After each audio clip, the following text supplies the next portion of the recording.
In this video, we are going to be looking at Chapter 15 of Test-Driven Development by Example, and this is on mixed currencies. So you can see on our to-do list, I've gone and bolded the use case there, very first one, and that is adding $5 to 10 francs with an exchange rate of 2 to 1. So we're going to be focusing on that, and we're going to do a little refactoring. So to do this, the sum needs to actually use bank reduce. So that's going to fail right now when we run it. And we're also going to look at some refactoring. Effectively, the money objects where they're declared in code, they can actually be expressions. So we're going to start moving that direction, move the code base to be using expressions over money. Money in sum can be expressions. Money plus can also accept an expression. And then the exception or the expression interface should also have the methods for plus and times. So we're going to have more expressions on that interface to expect classes to implement that. So we'll go ahead and start that refactoring. We're not going to complete everything in this video, but we will get the at least stubs going. So I'm going to jump over to IntelliJ now. You can see I've written a test here on line 85 there. We have test mixed addition. And we can see that I'm declaring two properties, $5 and 10 francs, declare a bank. I load a rate into the bank, and then I get a result. Now this is going to fail right now. So let's go ahead and run it, and we'll watch the failure. And we can see that we are not getting the expected amount. So the reduction isn't happening for the currency. So the rate isn't getting applied.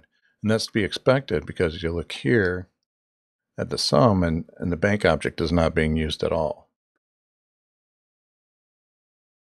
So what we can do is come in here and say reduce, take the bank and 2, like so.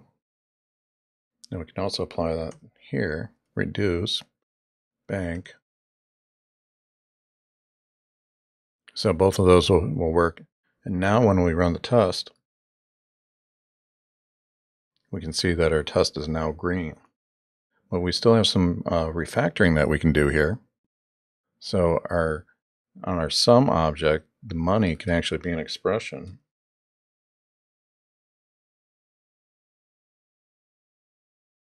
So as well as the properties and the constructor parameters can also be expressions. So let's make sure this all still runs. So our test is still green, so that refactoring went okay. And I forgot to delete this commented out code here, so I'm going to do that there. Now let's take a look at money and our times method that can return back an expression. And we can also accept an expression here. So again, remember one of our tasks was to start phasing out the use of the expression object to give ourselves some more versatility. So let's go ahead and run our test again, make sure that's still going. And that forces a compile, so everything's happy. So with these changes that we're making, we can actually go in and start changing our test to also use the expression object. So this should be happy. Let's make sure that runs. So we can see that runs. But if I change this, now we can see that this does not run.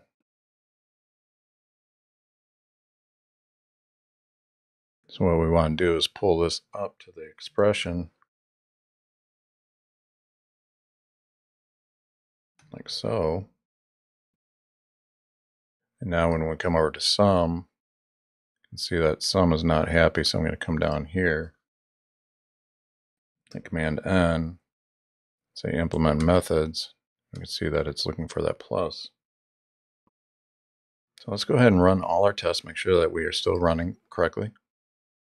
I'll come up here, click on this guy. You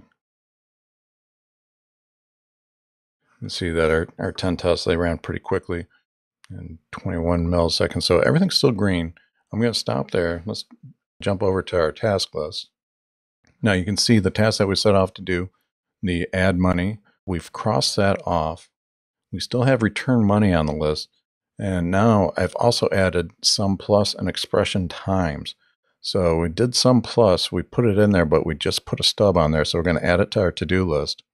And then in the next video, we're also going to tackle refactoring expression and putting the times method on that method as well.